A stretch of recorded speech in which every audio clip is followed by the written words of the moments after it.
Ciritia pour Cinémaniac. Aujourd'hui, je rencontre Laurent Laban de la firme Framestore qui est, dans le cadre des sommets de l'animation à Montréal, invité pour parler de Paddington.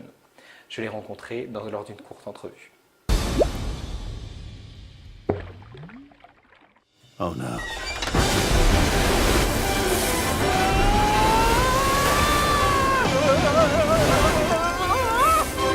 Alors Laurent, bonjour. Bonjour. Alors Paddington, c'est un an de travail dans Framestore, qui est une équipe spécialisée dans les effets spéciaux. Quel est votre rôle concrètement dans cette équipe? Pour le projet Paddington, j'étais lead animateur. Donc mon travail était de d'aider une équipe qui allait de 8 à 12 animateurs et de s'assurer de la qualité et du bon déroulement de l'animation des séquences pour le film Paddington. Mhm. Et alors, on sait que Paddington, c'est un ourson qu'on voit donc ici, qui est animé, lui, face à des vrais acteurs. Est-ce que, justement, comme il y a des vrais acteurs et donc comment dire, une image 3D, est-ce qu'on prend un acteur pour le mettre à la place en tant qu'ourson, ou comment est-ce qu'on fait pour tourner une scène? Ça dépend des fois. Il y a plusieurs techniques qui sont utilisées. Des fois, on va utiliser des acteurs qui seront revêtus de verre. Pourquoi ils sont revêtus de verre? C'est parce que par la suite, en compositing, il sera plus facile de sélectionner ces éléments et de les faire disparaître. Sinon, des fois, les personnages 3D pourraient être représentés peut-être par un stick avec un petit guide visuel pour définir la hauteur des yeux. Car les yeux est une des parties les plus importantes lorsqu'il y a une interaction entre les personnages. Si on utilisait un vrai acteur dans la prise de vue réelle, ça demanderait trop de travail par la suite pour effacer le vrai acteur dans le film. Incluant les premières scènes, parce que je sais que j'ai vu des behind the scenes du début où on le voit dans la jungle. J'avais l'impression qu'il y avait un acteur qui courait, qui devait peut-être représenter c'est vrai, Paddington. c'est vrai. Donc, certaines fois, on va filmer des vrais acteurs, mais encore une fois, dans des tenues vert ou bleues. Et on a besoin de ces personnages-là, par exemple s'ils sont dans la jungle, parce que quand ils bougent dans la jungle, ils vont avoir des interactions avec les plantes, avec les éléments du décor. Donc on peut utiliser ces mouvements dans les plantes et les décors plus tard dans le film. Mais il s'avère plus en plus lors d'un tournage qu'il est mieux de ne rien avoir dans la plaite. On appelle ça la plaite, c'est la pellicule du film, parce que ça coûte beaucoup d'argent de tout nettoyer, de tout effacer image par image, quoi. Alors donc, on fabrique un ours, si je comprends bien, avec des expressions faciales, des muscles, et puis on lui crée aussi une personnalité, je crois. Paddington, lui, il a été créé sur plusieurs références. Tout à fait. Donc, au départ, Paul King, le directeur du film, était intéressé par des acteurs de films muets, comme Buster Keaton, Charlie Chaplin ou Jacques Tati. Donc, c'était un petit peu le type de performance qu'il voulait, d'acting. Et par la suite, lorsqu'il a commencé à travailler sur le film, à vraiment réaliser des plans, il a fait appel à un autre un mime artiste, pardon, pour jouer les scènes et les séquences. Donc, un gros travail d'improvisation, de mime, qui ont permis de créer le personnage. Alors vous avez travaillé aussi sur des projets très divers, allant d'Harry Potter à Avatar, en passant par Gravity, Edge of Tomorrow et donc dernièrement Paddington, on vient d'en parler. J'ai quelques questions un petit peu sur ces univers-là. Pour Edge of Tomorrow, par exemple, vous avez travaillé l'équipe sur une reconstruction de Paris qui a été recréée complètement à partir de photos, je crois. Ouais. Pouvez-vous nous en dire plus? Alors, ben là c'est pas trop ma partie à moi, mais ce qui est intéressant, c'est qu'en fait, ils sont carrément, l'équipe Framestore sont carrément allés à Paris, dans les Tuileries. Ouais. Ils ont installé une grue en plein milieu des Tuileries, près du musée du Louvre. Et c'est vrai ils ont pris plein de photos de référence. Et ensuite, l'équipe de modeling à Montréal a reconstruit les Tuileries en 3D. Et ils ont fait un excellent travail. Petite anecdote, on a dû aussi reconstruire la Tour Eiffel. Ouais. Et Gabriel, le modeleur, en fait, sur la Tour Eiffel de Paris, on a les noms des différents architectes qui ont participé à la construction de la Tour Eiffel de Paris. Et en fait, lui, il avait mis la nom des différents artistes de Framestore. Mais on peut pas le voir dans le film. On peut pas le voir dans le film. Et alors, vous, j'imagine que vous avez aussi travaillé sur une autre des difficultés qui étaient les aliens, je pense, Oui, et l'eau, toute cette oui, scène d'eau à oui. la fin. Gros travail de simulation d'eau, oui. Les aliens, c'était très intéressant. Donc, on travaillait en association avec Sony par rapport à ce film. 2 ans avant, on avait beaucoup travaillé à Framestore sur le concept de comment les aliens allaient bouger.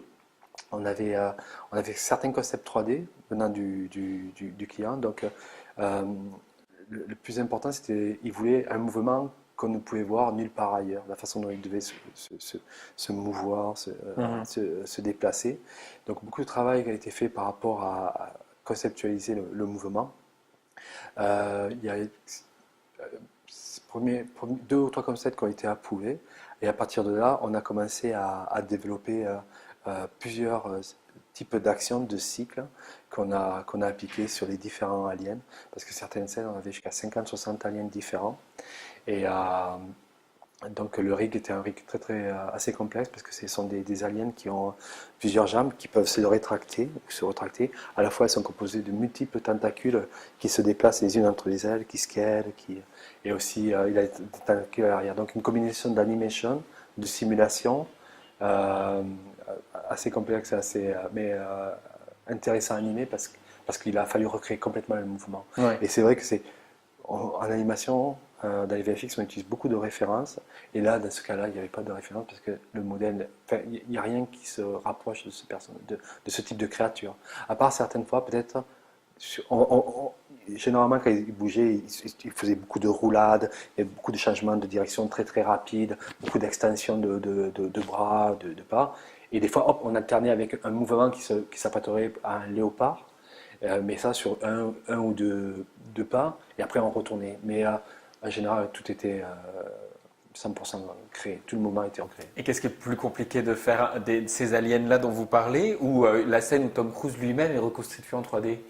Euh, c'est un travail différent.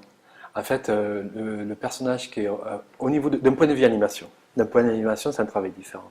Parce que, par exemple, le personnage qui est reconstruit en 3D, donc bien sûr, on utilise des scans, des photos, des scans 3D, le personnage va être scanné. Un modeleur va reprendre ces scans, on va nettoyer le personnage, on va intégrer un rig, et ensuite au tracking, le département de tracking va faire ce qu'on appelle du mesh move. Il va complètement retranscrire les mouvements du personnage sur ce puppet. Donc c'est un travail qui se rapproche plus à de la rotoscopie, ce qu'on appelle la rotoscopie en 2D à l'époque dans les dessins animés. On avait par exemple un film, de personnages qui dansent, de deux acteurs qui dansent, et les dessinateurs redessinaient par-dessus avec le style du personnage 2D et enregistrer le mouvement par rapport à cette référence de film. Donc c'est un peu la même chose qu'on fait avec ce qu'on appelle le mash move.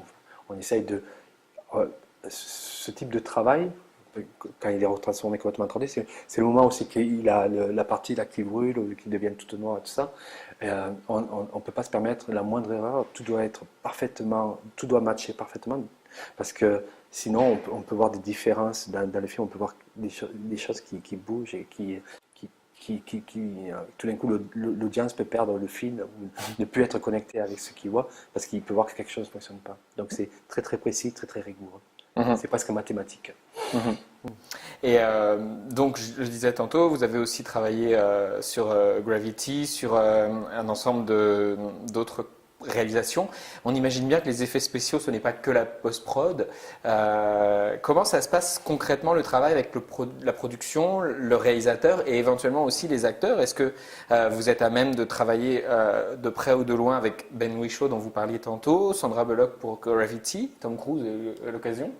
Donc lorsqu'on fait la prévisualisation, les prévis artistes peuvent demander à être sur le tournage, parce que des fois ils veulent refaire un plan, le reconstruire, donc il va falloir le reconstruire en 3D rapidement pour le donner à l'équipe, et après ils vont reformater les mouvements de caméra et toutes ces choses-là. Les animateurs, on n'a pas à être en contact directement avec les acteurs. Par contre, j'ai une petite anecdote par rapport à Gravity. Quand quand on travaillait sur les prévisualisations de Gravity, il y a un moment où Sandra Bullock, elle est attachée à un câble, elle et George Clooney vont percuter la navette spatiale, elle va rebondir sur la navette spatiale, elle va tourner, et à un moment, hop, elle se rapproche de la navette spatiale, elle va chercher autour d'elle, elle tapote, ce sont des parties d'acting, et qui avaient été créées en animation. Et lorsqu'on a reçu les films de Sandra Bullock pour après l'appliquer attendez, quelque chose comme 7 ou 8 mois après, actuellement elle refaisait exactement ce que j'avais fait dans la scène prévisualisation. Et quelque part, je me suis dit, parce que généralement, c'est nous qui nous basons sur les acteurs, mais dans ce cas-là, c'était l'acteur qui s'était basé sur ce qu'on avait fait. C'est pas tout le temps le cas, c'est pas vraiment le cas, les acteurs, mais pour ce beat-là, pour cette partie-là, c'était une idée qui avait été proposée en animation. Ok. Donc cette année, vous disiez également tantôt en conférence que vous aviez travaillé aussi sur Pan et sur The Martian. Deux films au succès opposé, un qui est une très grosse réussite et un autre qui est peut-être plus passé inaperçu, on va dire. Est-ce que c'est possible d'anticiper ce type de résultat au moment des effets spéciaux? Non. Jamais? Ben, les effets spéciaux, on apporte au film, on apporte des choses, mais le plus important dans un film, c'est la direction du film, c'est l'histoire. Nous, on contribue un petit peu à la création du film, mais le plus important, c'est d'abord l'histoire et la façon dont l'histoire va être racontée. On aide à raconter l'histoire à certaines parties. Je pense que dans Gravity, par exemple, c'est vrai que la contribution des effets spéciaux est très importante, mais ce qui fait le succès du film, c'est bien sûr le talent de tous les intervenants dans le film, mais c'est surtout le directeur qui a dirigé ce film de façon magistrale, mastruo, je ne me rappelle plus comment. Ouais. Et techniquement, quand même, hein, on se souvient qu'on avait dit aussi à la sortie du film que, par exemple, le film marchait énormément, par exemple, sur le son au niveau de Gravity. Donc, c'est sûr que techniquement, c'était irréprochable à ce niveau-là. Mais moi, je pense que surtout, c'est vrai que Gravity, on est transporté dans le film. On est transporté à l'espace, on est pris dans les films. L'histoire, après, il y a plein d'allusions, il y a plein d'icônes dans le film, mais après l'histoire, c'est l'histoire d'une femme qui essaie de survivre dans un élément qui n'est pas fait pour l'homme, c'est l'espace. Quelque part, la ligne directrice est assez simple, mais surtout on est apporté dans les mouvements, les cadrages, les actions, les effets visuels. C'est surtout, je pense que c'est la façon de se diriger, le timing. Oui. En tout cas, merci de ces quelques minutes, Laurent, et on suivra la continuité des travaux de Framestore à l'avenir. Merci.